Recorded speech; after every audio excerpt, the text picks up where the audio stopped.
Welcome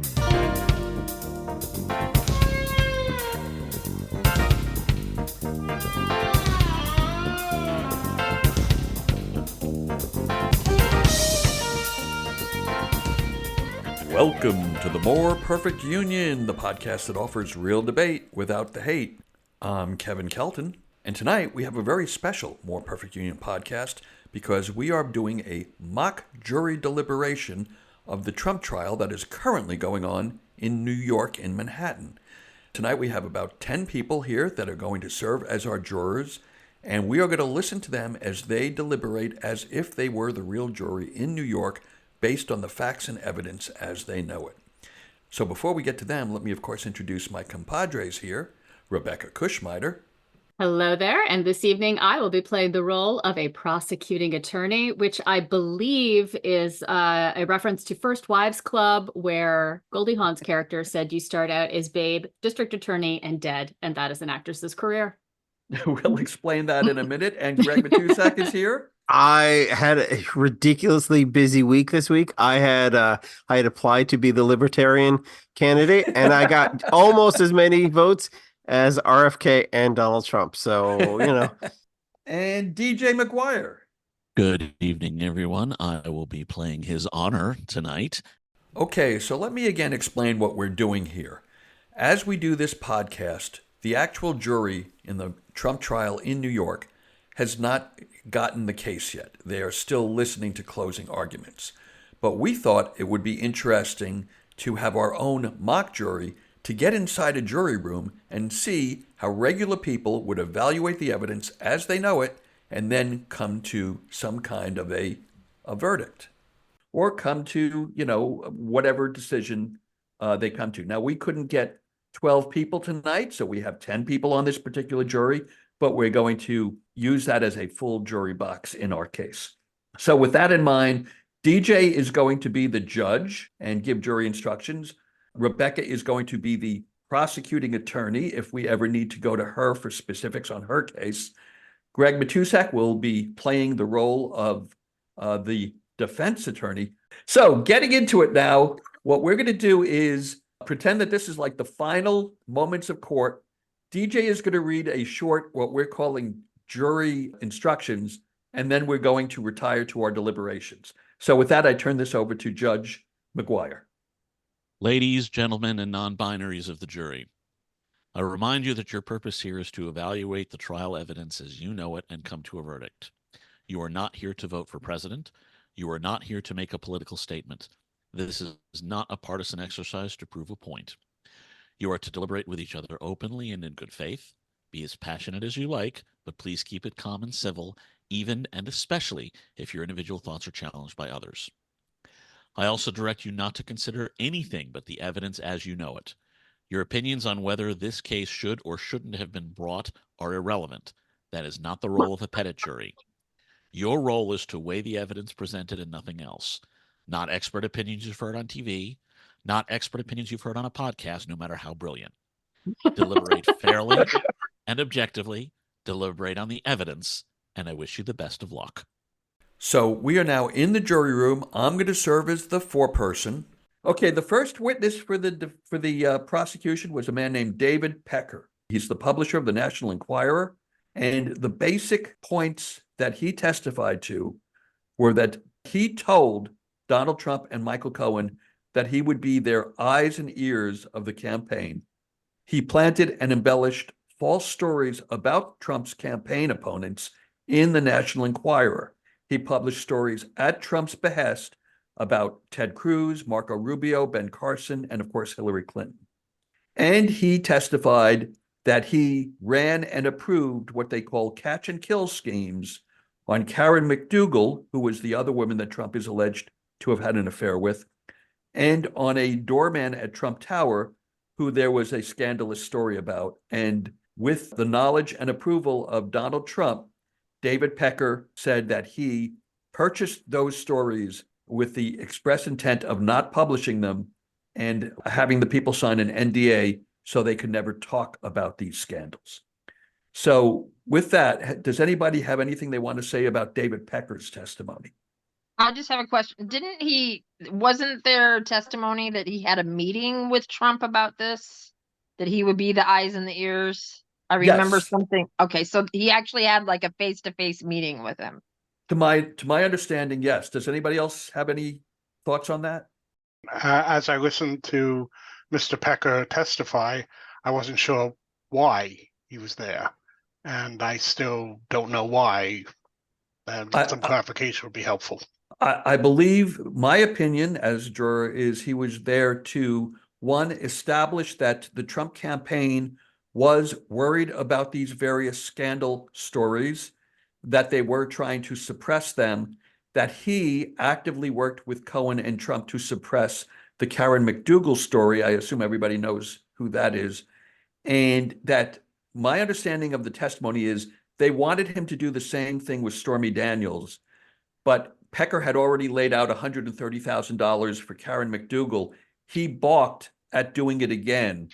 He said he did not want to be in business with a porn star. And so he said to Michael Cohen, if you want to buy her story, you should do it yourself.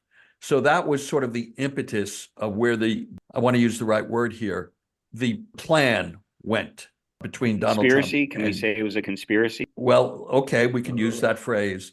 But that was the impetus of it. Lou, you had something to say? Thanks. A couple of things. Do we consider him a credible witness at all? Second, I think he was there to lay the paper chain for the money from one end who received it, all the links into who authorized it and signed the check. So yeah, that's my understanding too.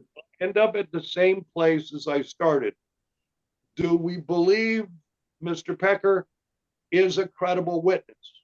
And really quickly, I mean, to answer, I found Pecker completely credible, but again, didn't see what he had anything to do with the check. He's just sort of like, I don't want to do this. You go, guys, deal it yourself, and all the charges are that they didn't do it themselves correctly or did it themselves illegally. So again, I'm not sure. Okay. I think Pecker's testimony should have been 5 or 10 minutes, but just me. Okay. Julie? What Pecker's testimony did is he showed that they were willing to pay $150,000 for Karen McDougal, $30,000 for the doorman who said that he fathered a child with somebody.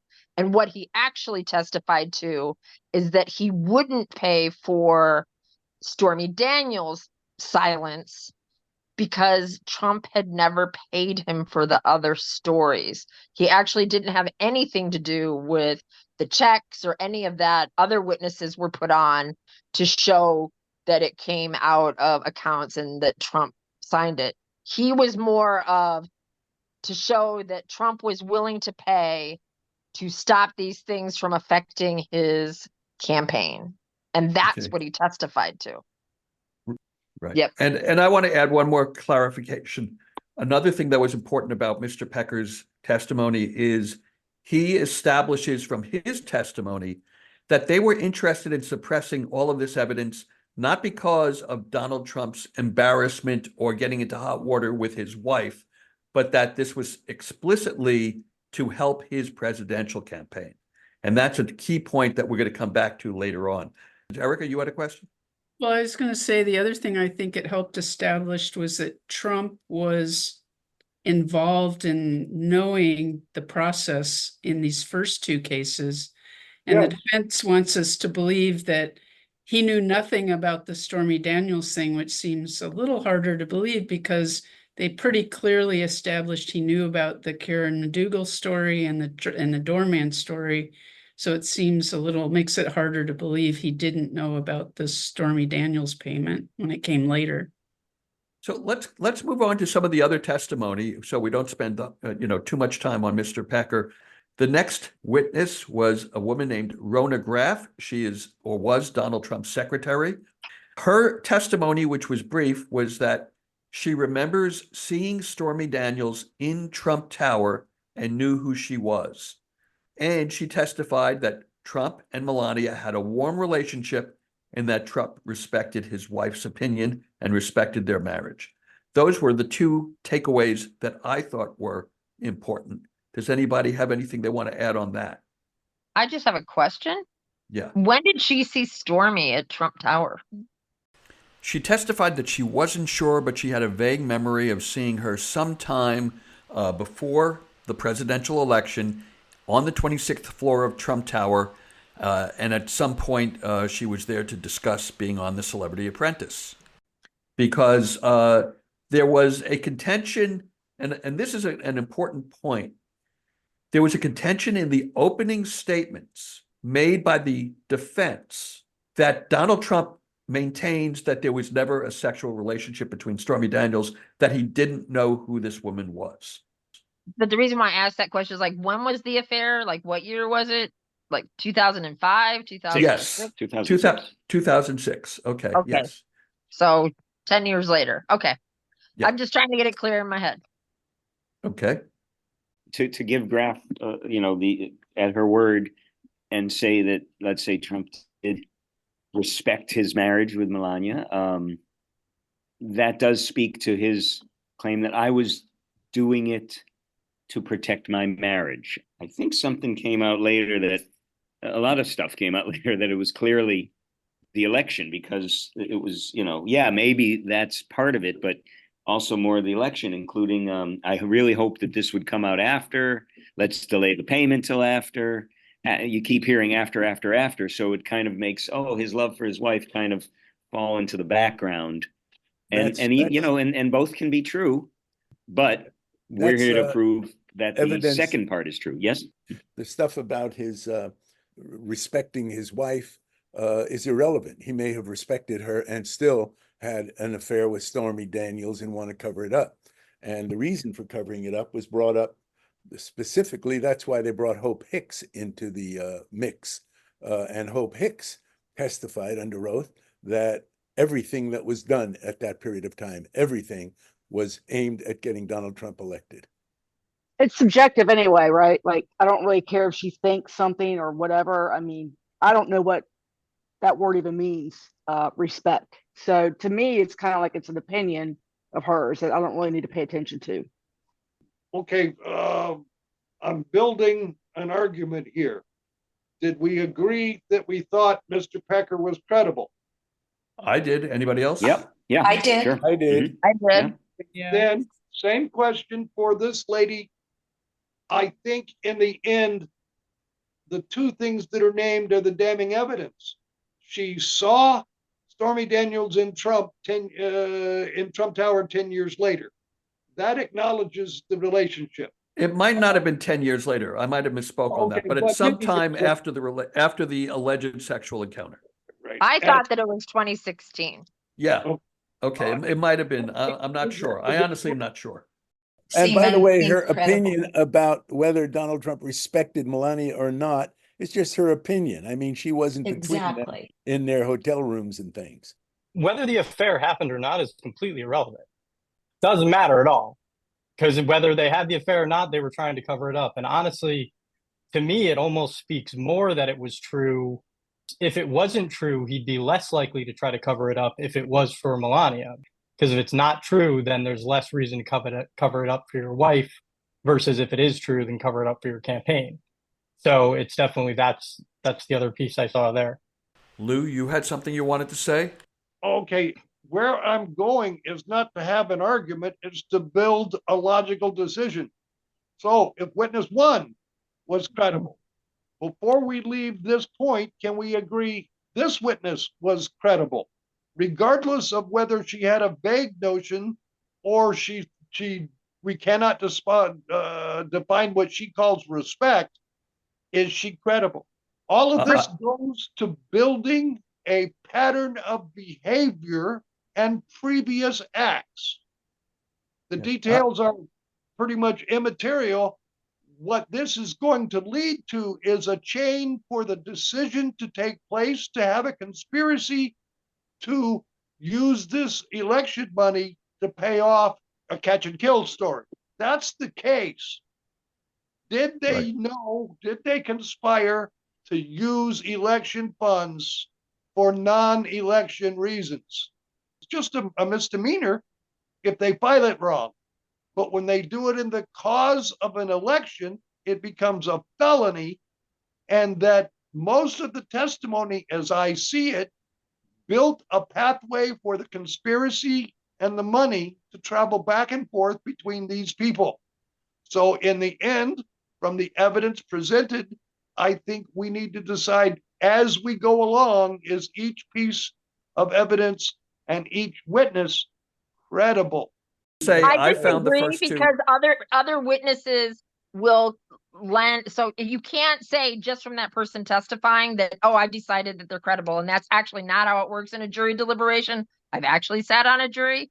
How it works is other witnesses might make it so you feel that way. So it's not fair to say you need to make a decision right now on whether you think that person is credible, because somebody else's testimony might make you feel differently. I agree with Julie. I think we should hear all the evidence. And Yeah, I and then think, Lou, start you're that. making a very good point, but I think that we also have to continue forward with some of the more substantive evidence. Right. And It's a then I think that we clear can point. come back and circle back to this. Okay, the next witness was Hope Hicks. I believe people are familiar with her. She was the Trump campaign worker and a personal assistant of his and a good family friend. She said that she was concerned about how these news stories, the Stormy Daniels story and the Karen McDougal story, would impact the presidential campaign. And she specifically said, yes, it was a damaging development in regards to the campaign. She also said that Trump was concerned how the Karen McDougal story would be viewed by Melania. And she was asked specifically about the possibility that Michael Cohen, listen, I'm jumping ahead here. We all know that $130,000 was paid to this woman, Stormy Daniels, to keep silent. We all know that, right? That's established. The question that the defense has seemed to be raising is that Donald Trump was out of the loop on this and that Michael Cohen took it upon himself to pay the $130,000 to Stormy Daniels. And Hope Hicks was asked about that theory by the prosecution. And she said, to the idea that Cohen would pay $130,000 to Stormy Daniels out of the kindness of his own heart, Hicks replied, I would say that that is out of character for Michael. I don't know Michael to be an especially charitable person or selfless person. He's the kind of person who seeks credit. So I believe what this piece of testimony indicates is, according to Hope Hicks, if we believe her testimony, it's unlikely that Michael Cohen decided on his own to mortgage his home, hiding it from his wife, to pay off Stormy Daniels in the expectation that Donald Trump was going to repay him at a later time. Paul, you had your hand up. Just one thing is that she also said that everything everybody did at that point in time was aimed at the election. Nothing was aimed at Melania Trump. It was all aimed at the election. I think you're paraphrasing, but I think that's the essence of what she I said. am paraphrasing. I'm not quoting. Yeah. Didn't do that. She also corroborated the meeting between Trump and Pecker and Cohen, because she, I think, was the only one that had gone in and out outside of those three people. So she's the only other person that can say, yes, they were talking, and yes, they may or may not have been talking about this. From what I remember, she didn't testify to say she knew exactly what it was, but I don't remember exactly. Okay, great. Let's keep moving forward. Wait, because I'll we're just getting also add quickly. And she Yeah. said, did she not, that Trump preferred news of the payment after the election? Yes, he said to, I think it was to her, but he said to somebody, if this comes out after the election, we don't even have to pay her, because at that Right. point it doesn't make a So difference. that's what Hicks testified to. Okay, got it. Yeah, I believe it was her that testified to that. Did they ask her anything about the tape, the Access Hollywood tape? That's one thing I'm not clear on. Yes, They did. She was heartbroken when it came out. But I and- mean, in relation to how Trump, like, did this affect anything about the stuff with Stormy Daniels? I don't know if they ever asked her about that. Yes, she essentially testified that once that came out, the campaign was in crisis mode, and they were very concerned about his ability, his potential to be elected, and that they were making decisions with that in mind. That's correct. So let's move on to this woman, Stormy Daniels. Stephanie Clifford is her real name, an adult film actress. She testified that she met the defendant at a golf tournament in Las Vegas in around 2005 or 2006, that she was invited to dinner with Trump by his bodyguard, that she was escorted to his suite where Trump met her in his hotel room in red satin pajamas. They began to have a conversation during which, amongst a lot of things that she testified to, he dangled the possibility of her being on The Celebrity Apprentice. They talked, and then for whatever reasons, she testified to the fact that she had sex with him, and that she also acknowledged under cross-examination that she had later told a news reporter that they hadn't had sex, but she said that she had told that lie because of the NDA that swore her to secrecy about this affair, because she had taken the money, she was sworn to secrecy, and that she had fear for her safety if it was to come out. That was her testimony. Now let's go back to the jury to see your thoughts on this key witness. Didn't she talk about the fact that she had been earlier negotiations, like 2012 or 2013, but somebody came and threatened her in a parking garage? There was testimony about a threat. I don't know about negotiations, but there was testimony that she says she was threatened in a parking garage. Yes. Sally, we haven't heard from you. Is there anything that you want to add? You don't have to. I'm just throwing to you if you want to talk. Sure. I thought that more important than Pecker or the other lady, that Hope Hicks was so credible, and she didn't want to be there, but she seemed to be telling the truth. It was hard for her, and I found her very believable, and I think it set everything up to make subsequently Michael Cohen's testimony and Stormy Daniels' testimony more credible. Good point. Tony, do you have any thoughts on this particular witness? Again, I accept pretty much what she said is true. I don't really have that many questions about the facts, and I do find her credible. Okay, so let's move on. Obviously, a very important witness, Michael Cohen. He was Donald Trump's attorney, and some people called him the fixer, for whatever that word means.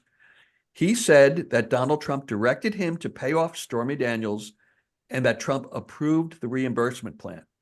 He said that Trump told him, just take care of it. He said that Trump approved the plan to falsify the payment records in a January 2017 meeting, which would have been just days before Trump became president. And then again, they had a meeting to that effect in the Oval Office a month after that. So that would have been in February of 2017. The repayments were falsely labeled legal expenses. Cohen testified that they were not legal expenses, although a portion of the overall $420,000 payment was for his bonus, his annual bonus. The rest of it was to pay off other people, including Stormy Daniels. Trump wrote legal retainer on the 11 check memos, but they had no retainer, nothing in writing. And Michael Cohen testified that he admitted that he stole $30,000 from the Trump organization in one of those payments because he felt his annual bonus was unfairly low, and he admitted that he had stolen money from that organization. So again, there's a lot more to discuss with him, but I throw it open to you guys. If there's any other points you want to bring up, or if you want to discuss his credibility, now is the time. So it's my understanding that $420,000, they paid him back more than the $130,000 so that it would account for the taxes he would have to pay, because they were claiming it as income rather than a reimbursement of money he'd paid. And was Alan Weisselberg in that meeting with Trump, or?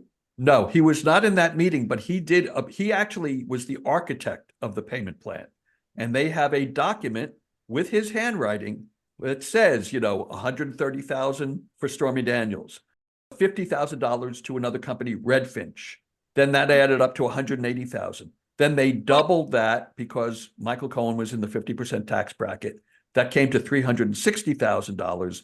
And then they added on his $60,000 annual bonus. and that came to $420,000.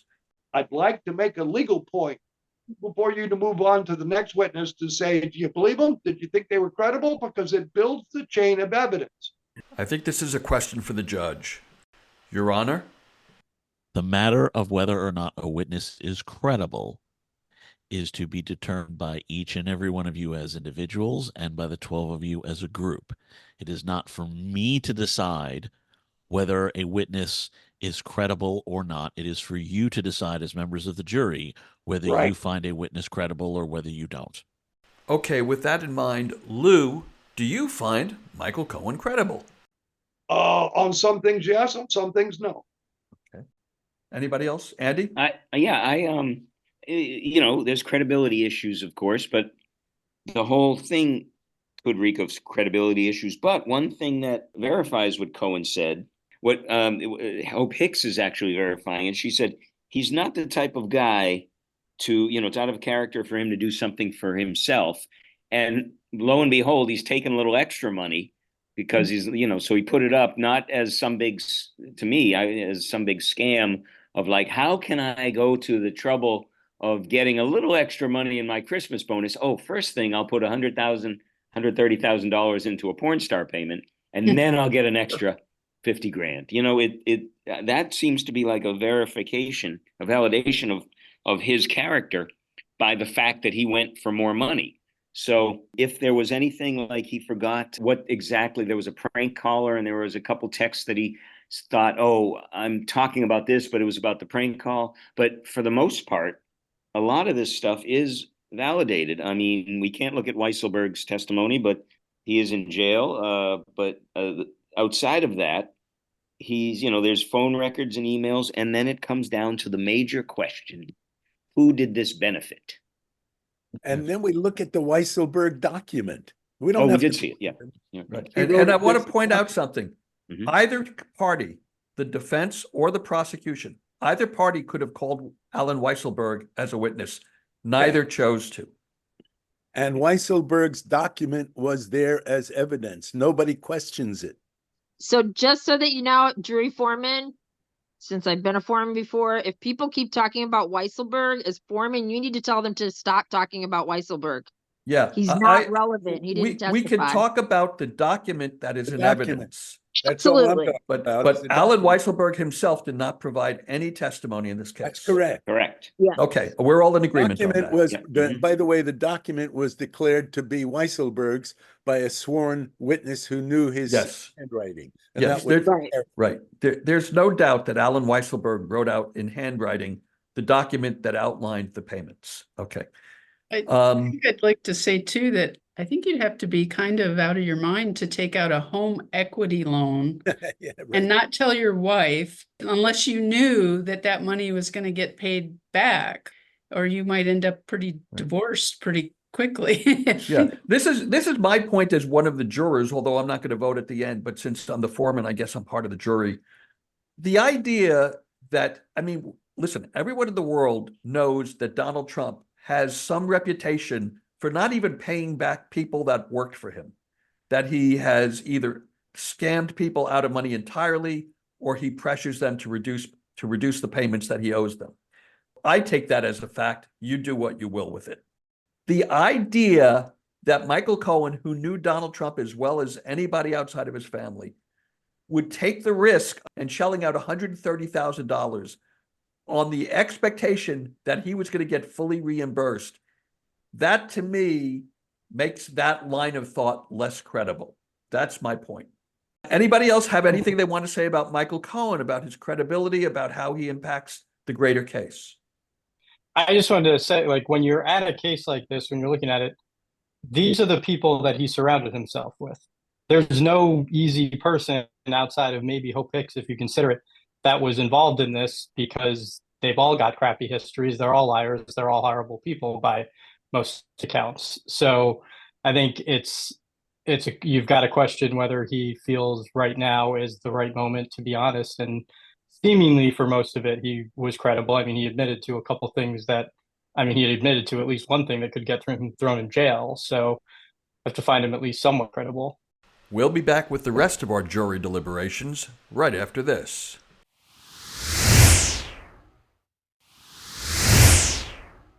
So that was the end of the prosecution's case. And then the defense only called one witness. His name was Robert Costello. He was Cohen's attorney for some brief time in 2018 when Cohen got into legal trouble. And Mr. Costello testified that he had been hired by Donald Trump and Rudy Giuliani to defend Michael Cohen, and they were paying his bills in 2018. So we could okay. ask him Well, for him. is he credible? He's the one I didn't find credible. He's yelling, he's defensive. Me too. Yeah. So now that we've gone through the testimony that we heard, again, I want to throw it open to everyone. I want to hear from everyone what you're thinking about this case, and if you have any questions for the rest of us. Tony? Yeah, before I even get to that, everything I've read says that the Trump defense people could ask a judge to allow the jury to consider misdemeanors instead of felonies. Yes. So I would ask a defense if they're going to do that, and ask a judge if he's going to allow us to do that, because that would make a big difference to me. It is true, from what I have read, that the jury can be charged, that they can come back with a guilty verdict on a misdemeanor, but not the felony. That is one of the options. I would imagine that the defense will ask the judge, or will put that into their closing arguments, and will ask the judge for that, because why wouldn't they, right? I most disagree. I'm sorry, I don't mean to cut you off, but it's a strategy thing, because again, I don't want to give away my vote, but there's no way I could find him not guilty of the misdemeanors, because in my mind he did it. Right. So the question is whether or not he did it for evil reason and make it a felony, or not for evil reason and make it misdemeanor. So if the defense wants him to get off scot-free, it's a gamble. They don't give the jury the option to do the misdemeanor. At the end of this, we'll have two votes. The first one is guilty or not guilty on the misdemeanor charge, and then we'll move on to guilty or not guilty on the felony charge. Is that okay with everybody? Yeah. Can you explain I have a what the question. difference is between the felony and the misdemeanor? Yes, Great very question. briefly, and I'll explain it again at the end. The misdemeanor is that they did indeed break the Falsification of Business Records Act. The felony is if it was to further his campaign, that would become an illegal campaign contribution, which is a felony. Right. So now let's talk about the totality of the case. Now that we've gone through the testimony, and we can continue to bring up specific points if you want to, I'd like to get a sense of the totality of the case, what everybody is thinking. Lou, I'll start with you. As I've said before, credibility is the key to me. Did I find each piece of evidence presented by each witness credible? So far, I can see I make a decision that Trump and Stormy Daniels had a relationship and embarrass Mr. Trump in one way or another. Then I can see where the Pecker people contacted her and tried to suppress the story with catch and kill. Then I can see where the payment arrangement was made between Cohen and Trump. Lastly, he signed the checks in the Oval Office. So I see the case, and it's credible to me. The question between felony and misdemeanor is simple, probably both. In New York State, you may not falsify business records to make an illegal campaign contribution. And falsifying business records in and of itself is a first-degree Class E felony. No. So classification question, just how is it a campaign contribution? And I kind of know the answer, but I want to just kind of explain to me like I'm 5. My understanding, and people, if you have a different understanding, please speak up. My understanding is that they paid this money to Stormy Daniels to protect his presidential campaign. And that becomes, in that sense, a campaign contribution to the campaign. And if it wasn't on the books as a campaign contribution, even if they would have paid it anyways. I mean, if Donald Trump had just written a check straight to Stormy Daniels, I don't think this matter would be in court. But that's not what they did. They wrote checks on his business account, and they falsified those records. And in New York State, whether we like it or not, The law is that that is a Class E felony. And we are not here to determine whether that's a good law or a bad law. We are here to determine whether that law was violated. The other thing I think that was an illegal campaign contribution was that the total amount was over the amount an individual can contribute to a campaign. So if it was a campaign contribution, it would have been illegal anyways, because it would have theoretically been one campaign contribution from Michael Cohen. Okay. Tony, did you have a question or Yeah, comment? your statement about it being a felony, it's a felony if it was in furtherance of the campaign contribution, right? I mean, Okay. falsifying a business record is not a felony by itself. I think this is a legal question for the judge, so let's throw that question to the judge and get some clarification. I would say to look at the indictment, which states, as I remember it, that falsifying business records is either a misdemeanor or a felony based on why it's being done. If it's done to cover up another crime, like a campaign finance violation, it's a felony. If it's done for something more innocuous, then it would be a misdemeanor. Quick response to that, except, and I agree with what you said, but the New York Times seems to have found a few dozen falsifying business record cases that were charged as felonies under Bragg and Vance. And I think we could only find. Hold on. I'm going to step in here. We are not lawyers. We are not here to evaluate whether the state of New York should have brought this case, whether they've done the same to other people. Experts on TV can talk about that all day long. The state of New York did bring this case. It's not up to us to decide whether that was a good decision or a bad decision, a fair decision or an unfair decision, whether Donald Trump is a witch hunt or not. Our job, if we were real jurors, our job is simply to decide whether the facts of this case merit a guilty or a not guilty verdict. Does anybody disagree with me on that?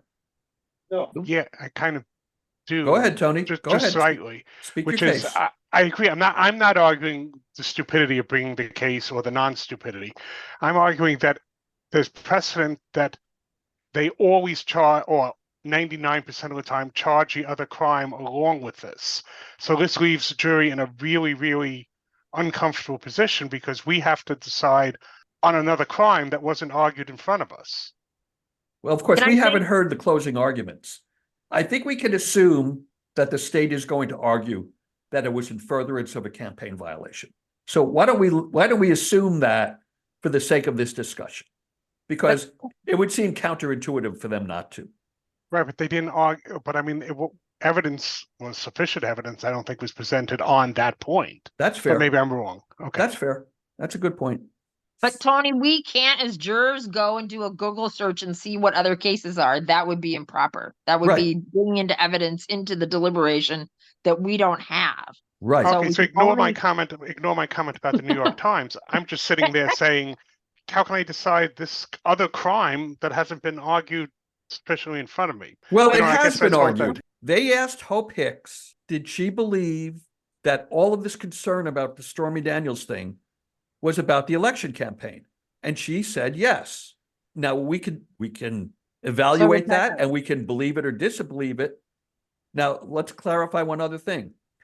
As I understand it, the question is whether Donald Trump, in part or in full, made these decisions based on his campaign and in furtherance of his campaign.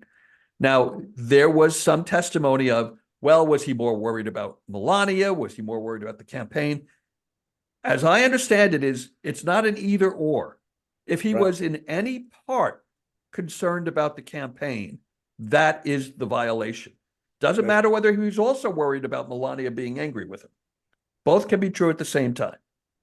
Well, there was also the testimony too that Trump tried to stall that payment because he said if he passed the election, because he said if he won, then he won, and if he didn't win, he didn't care.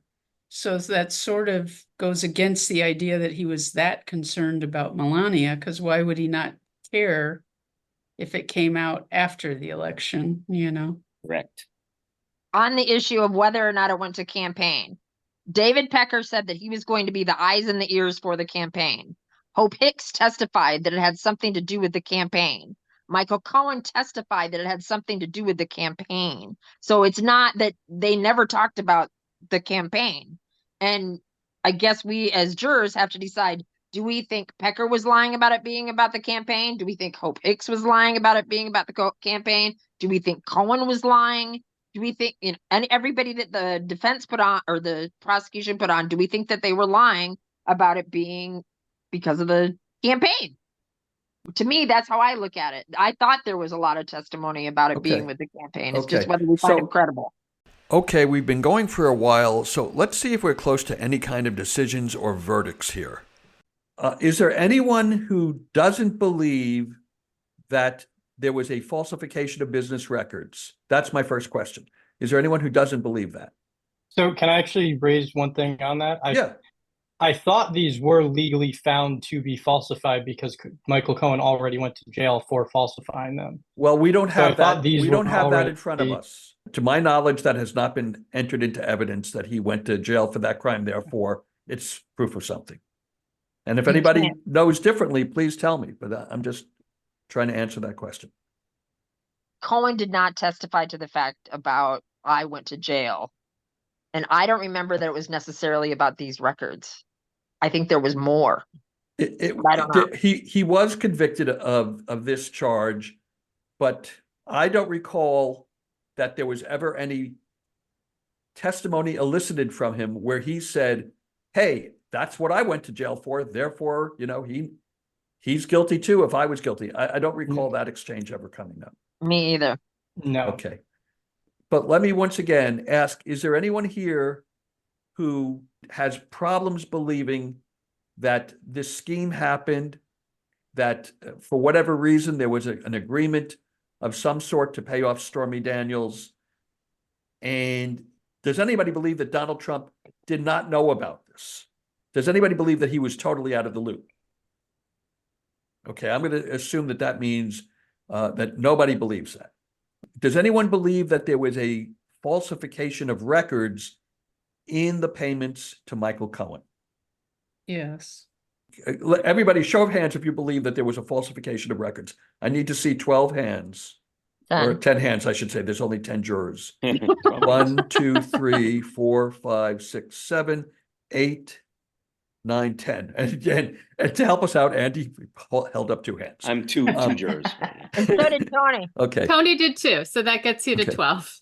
So how many, so I'm going to start with the misdemeanor charge. How many people are willing to vote guilty on the misdemeanor charge that Donald Trump did by signing those checks and labeling them as legal expenses or retainers? Did you have a question, Tony? Yeah, I have a question. I'm going to ignore it because I think the judge asked me to ignore it, but I'm very uncomfortable with the 34 charges. That's like charging me 34 times for stealing a big pack of gum, but I'm just going to go along with it. Okay. Each falsified check is a charge. Yeah, for one crime, but whatever. Okay. I'm Listen, not going to argue, but just I'm uncomfortable with it. I could be wrong, but I believe that the jury could find him guilty on one charge and not guilty on the others, even though they were all the same. The jury, I think, can do pretty much whatever they want in the jury room, including finding guilty on one charge and not guilty on the other 33. But that's probably a question for the judge, so let's throw to him and get a ruling on that. His Honor says that the jury foreman is correct. Okay. So I believe that there were 12 checks, 11 or 12 checks, and we're first going to vote on the misdemeanor charges. Is everybody comfortable voting guilty on all of the charges on misdemeanor offenses committed by the defendant? I think so. Mac, did you vote yes? I'm questioning because I know if we're thinking completely beyond reasonable doubt here, there's 11 checks Trump signed. There's another 20 something that he didn't sign, or there's another batch that he didn't sign. And I think those 11, like unquestionably, he signed them, he wrote the memo, he did it. Yeah. Let's assume that we're voting on that the charges were on the checks that he signed. So I think we've just reached a unanimous guilty verdict on the misdemeanor charge. If anybody disagrees, please let me know. So now I think the question becomes, and again, I'm opening this to discussion. I don't want to be the judge or jury on this. I think the question becomes, did it rise to the level of a felony because it was falsified records in furtherance of another crime, specifically a campaign law violation? And done or caused by Trump. Right. Okay, so let's throw that open and have people discuss it. For a guy like Donald Trump, who wouldn't pay contractors, who offered 20 cents on the dollar to people who did legitimate work for him, who was famous for not paying his bills, it's hard to believe that he would agree to $420,000 going out and didn't know anything about it.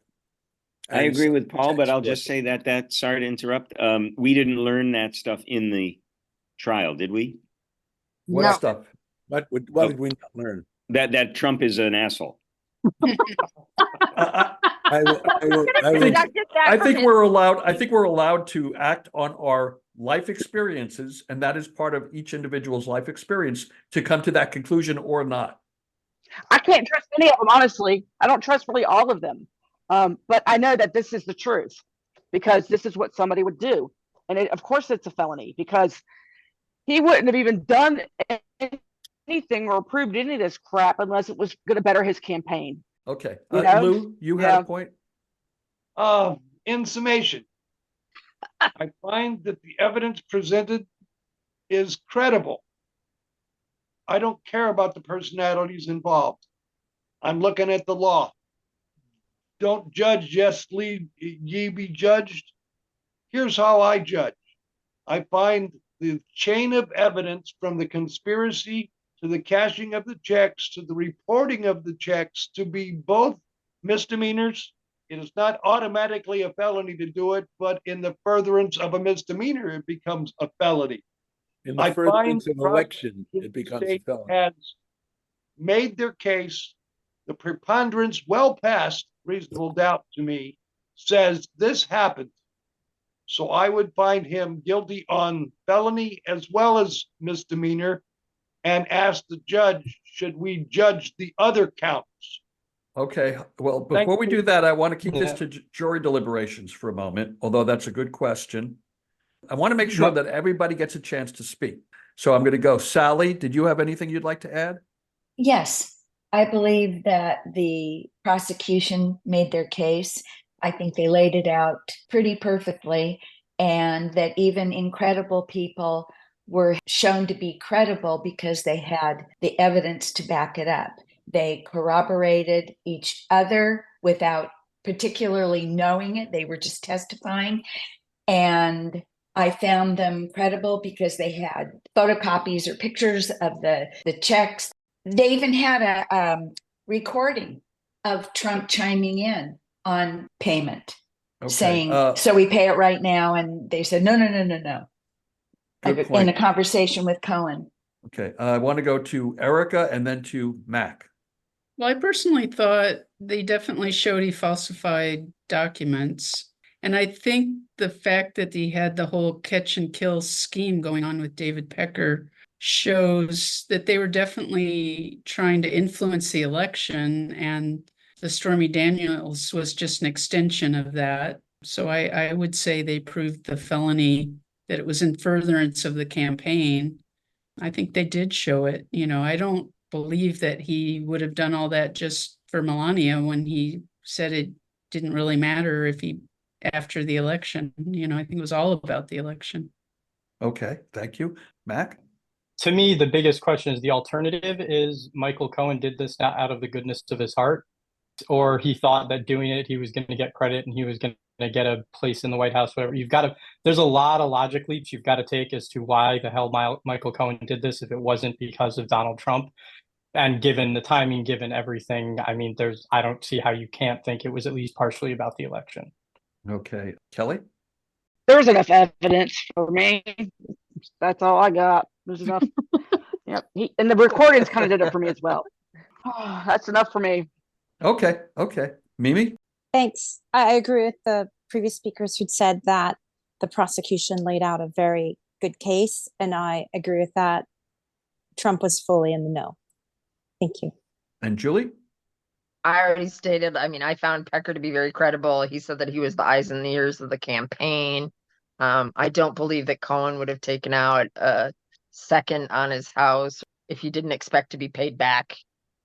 Hope Hicks' testimony, it showed that there was something that was going on. And then when you listen to the tape of Trump talking, he clearly knew what was going on. I mean, I agree with what Mac said. Like, the alternative, it doesn't make any sense. And the defense just didn't really present an alternative that would give me doubt. And to me, that's the big thing, is I don't really have any doubt. There was nothing presented that gave me doubt. And then finally, I want to go to Tony. Tony, do you have any thoughts on the felony charge? I guess I'm a minority of one, but I can't get there. I mean, it would have been trivial if he did commit these crimes. It would have been trivial for a prosecution to charge him with either tax evasion, which would be an obvious consequence of mischaracterizing a payment, or with influencing an election. They didn't charge him, so I can't get beyond a reasonable doubt that those crimes existed. Okay, so it seems like, and I'm taking myself out of it, of the 10 jurors who were here, it sounds like 9 are ready at this point to vote to convict on the felony, and 1 is not ready. I'm going to allow you guys to talk with Tony and see if you can work through this. But Tony, I have a question for you. So you think that he committed fraud by paying Cohen? You already said that, right? Of the misdemeanor. Yes. Why do you think that he committed the fraud? Oh, I think he did what you said he did. I think he probably did that, but that hasn't been proven to me. That's just if you pin me down, it's like, oh yeah, he probably did do that, but that's not beyond a reasonable doubt. Right. So my question is, what would prove that to you?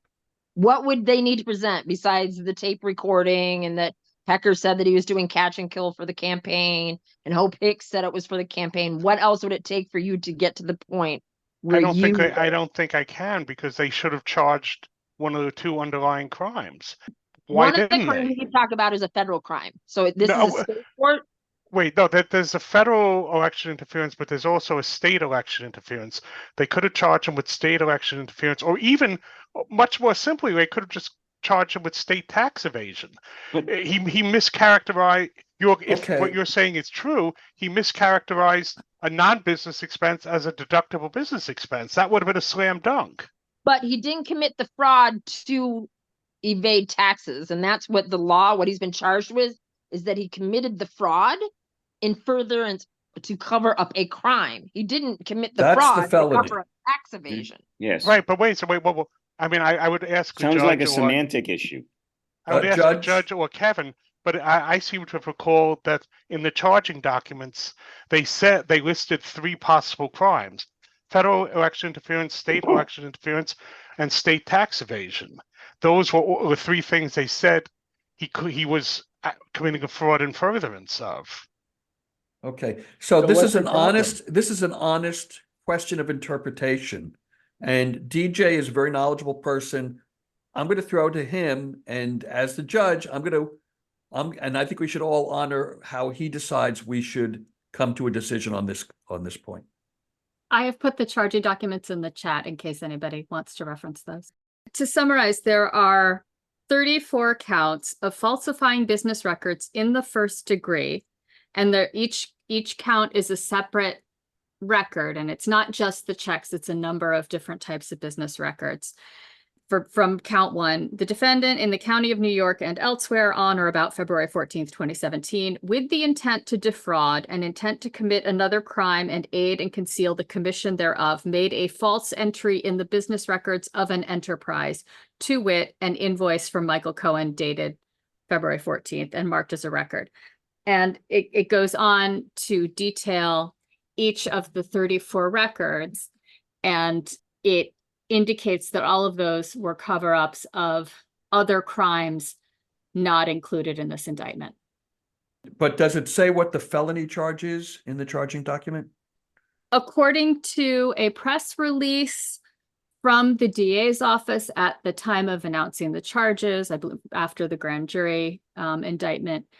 It explained that falsifying business records, just because you're a dope who falsified business records, is a misdemeanor and you pay a fine. If you do it with the intent to cover up other activities that are illegal, that raises it to a felony. And let me find that document again. Can I say really quickly, in the charging document, I glanced through the first page and they're using the felony charge. They're not using Yes. the misdemeanor charge. They never charged the misdemeanor. They've only charged a felony. Right. There's a would- question I as to would- whether the judge will instruct them on the misdemeanor. Correct. And what I can say right now is that the indictment and the statement of facts are available to you. Then I have a question for the judge. If we believe that he did it in an attempt to cover up an alleged crime that has not been shown to have occurred, is that enough? Yeah. Whether or not there is a charge for a commission of a crime and whether or not a crime has been committed are not the same thing. You as a juror have the right, if you wish, to decide that the prosecution's refusal to present a charge would be enough for reasonable doubt. That's your decision. That's not mine. I am the judge, but I am telling you, it does not have to be that way. Well, It's not- I it- have a question for the I- judge. I cannot tell you the lack of a charge means that it didn't happen. I can't say that. I can't tell you the lack of a charge gives you enough reasonable doubt. I can't say the lack of a charge can't give you enough reasonable doubt. I can't give those absolutes. That's up I to want you to as a jump juror in to here decide. and ask a question of the judge. And, Yes, but I Mr. also, Foreman. But I want to also have everybody be a part of this. I think we know that he has been charged with a felony. I think that's in the charging documents. There's some confusion here as to what that felony is. Some people think it's in furtherance of a crime. Some people think it has to do with in furtherance of an election donations or campaign finance violation. But with all respect to my fellow juror, to say he hasn't been charged, I think is not correct. He is going to be charged. The judge is going to send them to the jury box to decide a felony count. We, as the mock jury, have so far voted to convict him on a misdemeanor charge, and we found that there was falsification of records. The question now for this group is simply, did Donald Trump knowingly do that in furtherance of another crime? Well, And that has been charged. it isn't just furtherance of a crime, it's concealment of a crime. Right. Just to clarify. Okay. Because that's what the charges say is conceal. Intent to defraud and intent to commit another crime. I mean, to me, the intent is there. It's been verified by multiple sources. Okay. And the I'm only going to one who direct could- everybody to speak to Tony because he seems to be the one who's having trouble making But this that's who I next was step. trying to talk to was Tony. Yes. Because the issue is if you think that he committed a crime, why do you think he committed that? I just want to add, so you said, Tony, that he wasn't charged, but he couldn't have been charged at the time they charged Michael Cohen because he was president. And he was an unindicted co-conspirator in the Michael Cohen case. But couldn't he have been charged now? Maybe, but we're not really here to decide that. I mean, they're up to their judgment. Maybe Yeah, they I think like, we're playing lawyer. I agree with Erica's point. I think we're playing lawyer here and not jurors. We're Yeah. supposed to decide the charges in front of us, not Right. what they didn't charge. But the question I asked the judge, which he answered a slightly different question. If we have reasonable doubt that the other crime occurred, but we agree that Trump was trying to conceal that alleged other crime, is that good enough? What other crime are you referring to when you say we don't know that The another election crime? interference. That's what this was all about. So you have doubts that there was an attempt to cover up the Stormy Daniels payment to further his campaign? Is that what you're saying? I'm not there beyond a reasonable doubt. Sorry, But I'm willing to Hicks- say that Trump did it to cover that up. But So I'm just if- not beyond a To, reasonable to doubt what that end? Go To read what what the end law is he says, covering it up? Tony. That's why I keep saying conceal. Yeah. If you go read what the law says, the reason why the law says they can bump it up is whether or not, and that's why I keep focusing on conceal, and that's why I get to the point where I think that I can convict him for a felony, is because I don't know any other reason why he would have committed that. So if I Yeah. guess for me as a juror, if I can't find the reason why he committed the fraud, then maybe it's not fraud at all. Maybe it all really right, I was get. to You pay know what? off his attorney. I that's yeah. I mean, I'm splitting hairs a little too thin here, or whatever the Right. metaphor is, without butchering it. I'd convict him. Okay, I mean, we want you to come to a decision that you're comfortable with. We don't want No, to. I am. Yeah. It's. I'm still not voting for 34 convictions because I think that's ridiculous. But Okay. Tony, do what your heart tells you. The idea of the train of thought, previous actions, motive, all lead to the same place and then back to connect them with the payoff. Man, you vote your heart. No, Uh, you can't but- vote your heart. You vote the law. evidence, most of it seems to have been well past reasonable doubt. Thanks. And for your remember, time. reasonable doubt doesn't mean 100% absolute. No, nothing else in the world could have happened. It's a reasonable doubt that something occurred, and the question is there reasonable doubt or not? And Tony, you only you can determine for yourself whether you can overcome that hurdle or not.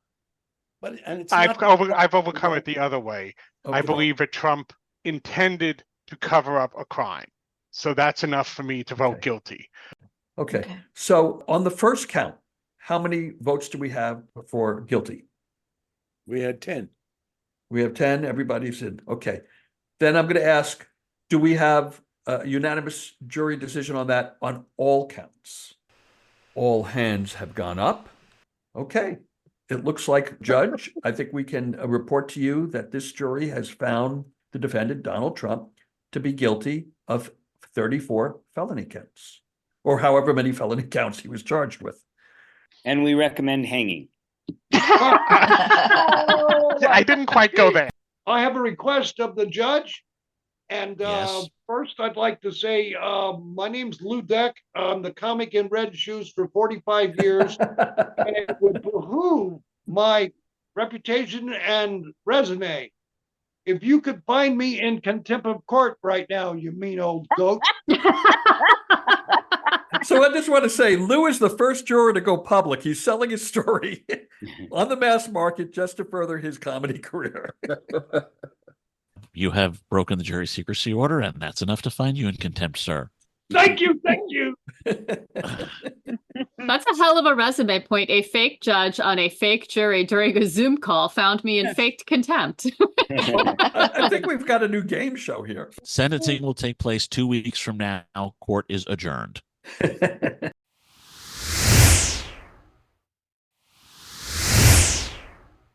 You are all terrific. I thank you so much for your time. Thank you guys so much. You guys were It great. was nice meeting you guys. Very nice meeting everybody. You were Thank you all for great. participating. This was really fun. Thank you. If I Greg, can- my if I husband's can open say, I Anderson. think you too. actually changed my opinion in real life. Just so you guys know, Hey, you were that says way something. easier. That You says guys something. were So way easier than a real jury. I just want to add this. I Nice meeting you, generally Julie. know, with a couple of the exception to one or two people who are listeners and volunteered for this, everybody else I know through Facebook or in the real world. And I knew that there was going to be a partisan bias on this jury, but I also knew that there was one person who he and I have been in many threads where he has made his political views known, and they are not necessarily Biden friendly. And I think that it's first of all, it says a lot about Tony that he was allowed us all to speak our minds, and he shared his thoughts, and it was all done very civilly. And to the extent that he feels that his thinking has come around, I think that might be the ultimate takeaway from this exercise. All right. Okay, That so went really well. They do Yeah. pretty I well. mean, it was longer than anticipated, but I don't think there was any way to make it shorter, if that makes No. sense. What I Yeah. thought was really interesting is that what it came down to was not a question of the actions of the defendant, but how the law applies to those actions. Like nobody was uncertain that the events happened as described. It was, did the pegs fit into the holes, so to speak? So I thought that was telling. They kept bringing up questions of like, is this a trustworthy person? Is this, and I think everyone does this. Like, they wanted to believe the people they liked, or they wanted to believe the parts that they believed that they wanted to like. So, like with Michael Cohen, for example, and I know we all do this, and even I do this. No one trusted him. They said, we don't trust this witness, but we do think he did tell the truth here, but we don't trust him. We don't like him. He's not a good person, but this is all true what he did.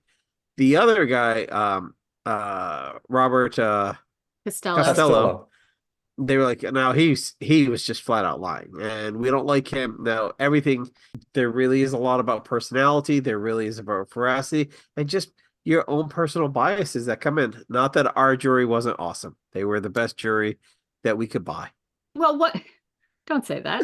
One thing about Costello in particular is he was one of the few witnesses about whom nobody had any preconceived notions. He was not a household name the way some of these other people were. So for people to be having that visceral reaction to this guy that, like, I don't think he was trustworthy in the slightest, but they didn't know anything else about him. Like, for all we know, he's a Boy Scout who walks little old ladies across the street, but his appearance in this trial was so off-putting that no one believed that he was credible because of that isolated moment.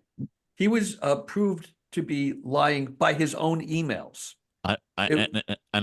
Frank, I would humbly submit that mafia lawyers and Eagle Scouts, that's a Venn diagram with two circles. I hope so, actually. So my takeaway is for our listeners, we put out a lot of invitations to this, and frankly, knowing that my sample size of Facebook friends tends to lean toward the Democratic side of the spectrum, I made a very concerted effort to invite as many Republicans and conservatives that I know. And unfortunately, for scheduling reasons or other reasons, we didn't get as many as them as we would have liked. And I would have really been interested to see how a jury that had maybe one or two more people of that political bent might have come to a conclusion, whether the same or different. But I think it's very telling that one person who I know to be a very, very conservative person, and I've had many very intelligent conversations with him where we simply see the world of politics completely differently. I think it's telling that that person was able to be, for lack of a better word, to be convinced. I was going to say swayed, but I'll say convinced by peers who maybe didn't share his policies or his political thoughts, that this person was able to be convinced to change his initial assessment on one of the charges. And it says something about this group, and frankly, and I'm gonna get all misty-eyed and corny, but it says something about the American people in general, that we can find these 10 people who will park their disagreements at the door and try to figure out what is the correct thing to do based on the facts and based on the law, when at least one or two of the 9 people in robes at the Supreme Court of the United States don't do that kind of thing. Exactly. And they bend the law and their facts to fit the preconceived notions. Yeah. We didn't see that here among these 10 people. Yeah. And just one other thing that I think is illuminating from this exercise that I wanted to share with our listeners is that, I've watched probably as much of the coverage as most human beings are capable of watching. And I've heard countless experts dismiss Michael Cohen. How can you believe him? He's a lie. I mean, I've even heard like people that most of us would consider very down the middle, like Anderson Cooper, saying, oh, he's got to be lying about this, or he's got to be lying about that, or I couldn't trust this guy to take care of my kids. You hear countless comments about that from lawyers who are considered expert enough to be on television. But when a jury is charged with assessing evidence and testimony, they may see it differently, which is, listen, none of us have a crystal ball as to what's going to happen at the end of this case.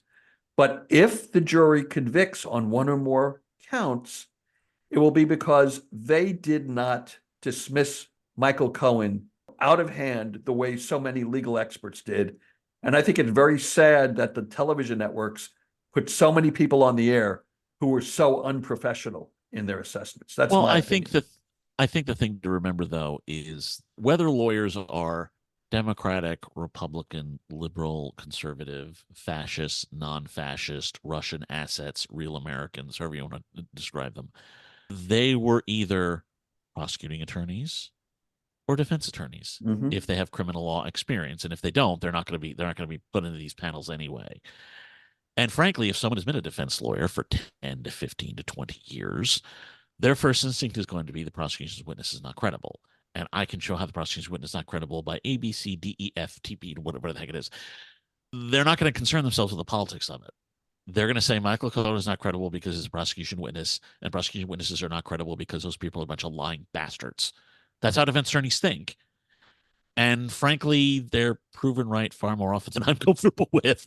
So I don't think it's a matter of them trying to be moderate or any of this other kind. I think it's if they're defense attorneys, their first instinct is prosecution witness not credible. And they go with that. I think it's more professional than political in this case. Yeah. And I also think there's a little bit of overthinking that goes on when you're actually an expert on something, and you can't compartmentalize down to just this case, especially if you've been observing all these people for 8-10 years like we all have. Yeah. And certainly the platform has a lot to do with it. Obviously, Fox was probably picking experts that would espouse a point of view that they felt that their audience wanted to hear. And one could argue that the other two networks maybe were doing the same on the other side. I'm not going to get into who was being more political than others, but clearly those experts came in with agendas, not just a blank slate, in my opinion.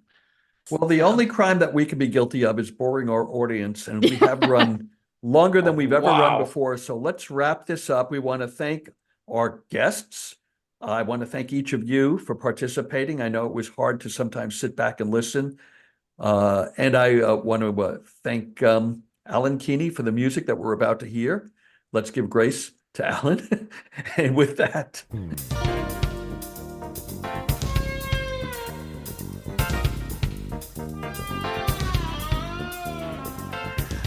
Guys, we're going to be hearing a verdict this week. Very quickly, what do you think the verdict's going to be? Very quickly. Oh, not guilty.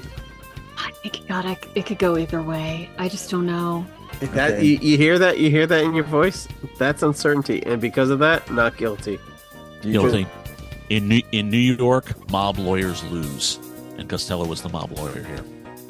And for what it's worth, I anticipate some kind of a hung jury because I doubt their foreperson is going to be half as good as I was.